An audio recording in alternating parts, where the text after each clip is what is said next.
because it said to people, life is difficult and tough, you're struggling with your health, but here's just one thing you could try this week that will make a small incremental change. And if you add up all these incremental changes, you could make quite a significant difference. And that's actually quite visionary. It's what the NHS needs now. Instead of pulling people out of the river of illness at vast expense, we need more people following Michael's advice to stop them falling in the first place. So I hope his legacy is a wider appreciation of the importance of public health.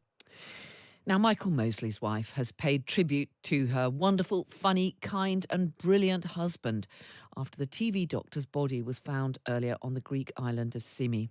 He'd been missing since Wednesday after failing to return from a walk. Claire Bailey Mosley said her husband so very nearly made it. He did an incredible climb, took the wrong route and collapsed where he couldn't be easily seen by search teams. The body was found by a local camera crew in a rocky area just metres from a beach bar. The Times reporter David Brown has been at the scene of the discovery.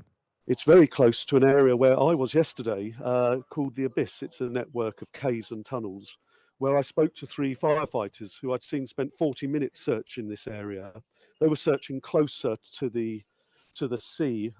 The body is about 150 yards up from where the sea is. Well, we can speak now to a friend of Dr. Mosley's. He's also another TV doctor, Philip Hammond. Good afternoon to you, Philip. Hi, how you doing? Well, thank you very much indeed for joining us. And our condolences. This must have come as really the news you were dreading. The trouble is, when you're a doctor and you've worked in the NHS for a long time, you meet people of all walks of life who are taken too early. And it's always particularly shocking when someone is so full of life. You always thought of Mike as almost indestructible. One of his strands was to self-experiment. He did brave things that he wanted me to do as a presenter. I presented the first 5 series of Trust Me, I'm a Doctor, and Mike was very keen on self-experimentation and wanted me to have a sigmoidoscopy and eat tapeworms and do all sorts of things that I wasn't keen on. So when he took over presenting it, he was very keen to do that. And he also always did it with such vigor and enthusiasm. It's really hard to imagine all that energy and enthusiasm suddenly snuffed out. But his legacy is an He did extraordinary really one. have a way of connecting, didn't he? I remember I listened to quite a few of his podcasts and he'd pick up on a particular subject, an aspect of health that people might be interested in. And he had a brilliant way, didn't he, of exploring a subject like that.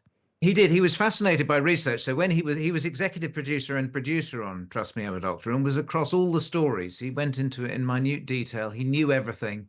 And he'd go down a little scientific rabbit hole and emerge with this little tidbit that he was so enthusiastic about. And then he had this genius of explaining it to people in ways they could understand, but also in ways that would make them want to change their behavior. So I think his podcast, Just One Thing, was a thing of genius. I think it was the BBC's most popular, or certainly one of the most popular podcasts, because it said to people, life is difficult and tough, you're struggling with your health, but here's just one thing you could try this week that will make a small incremental change. And if you add up all these incremental changes, you could make quite a significant difference.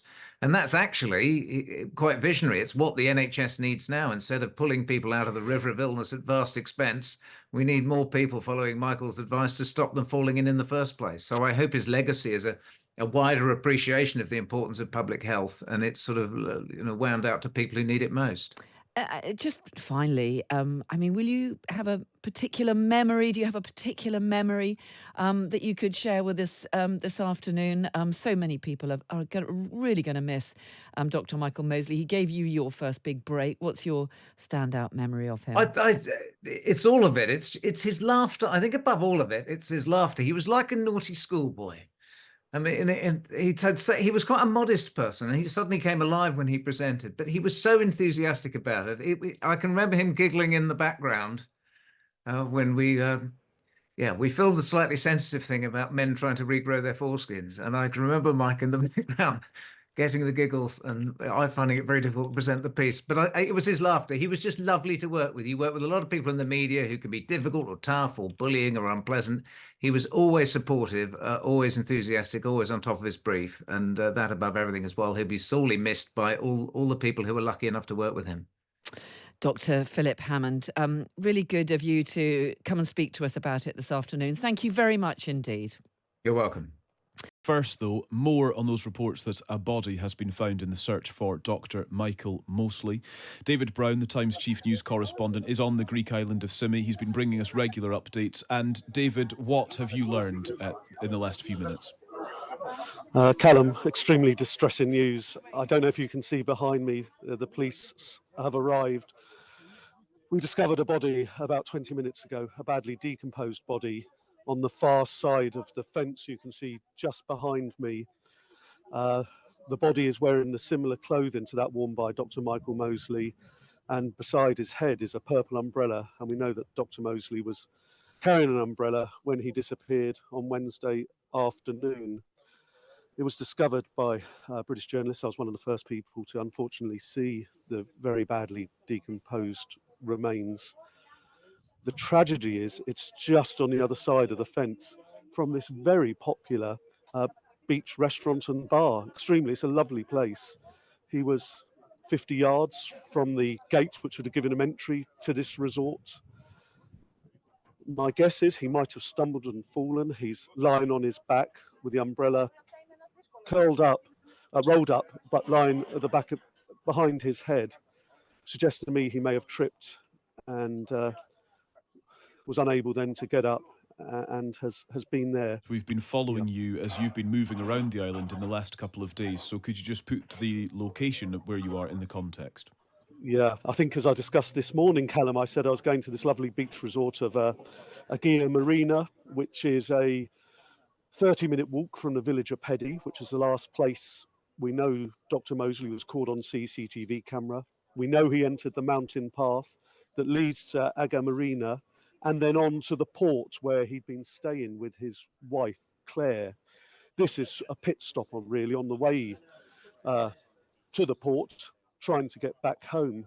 It's beside a very nice, extremely nice beach resort at the sort of far end of the Bay of Pedi, and it's very close to an area where I was yesterday called the Abyss. It's a network of caves and tunnels where I spoke to 3 firefighters who I'd seen spent 40 minutes searching this area.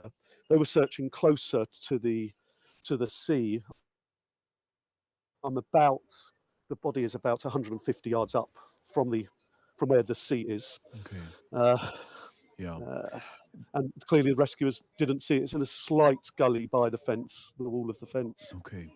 David, we're going to leave that there, but we appreciate the update. Clearly it's distressing, so we'll let you go and take a moment as well. Thank you very much for the update. That's David Brown, the Times chief news correspondent, reporting from the Greek island of Symi, clearly with some distressing detail about a distressing story. So with apologies if any of you were taken aback by that. That's David Brown reporting from Symi.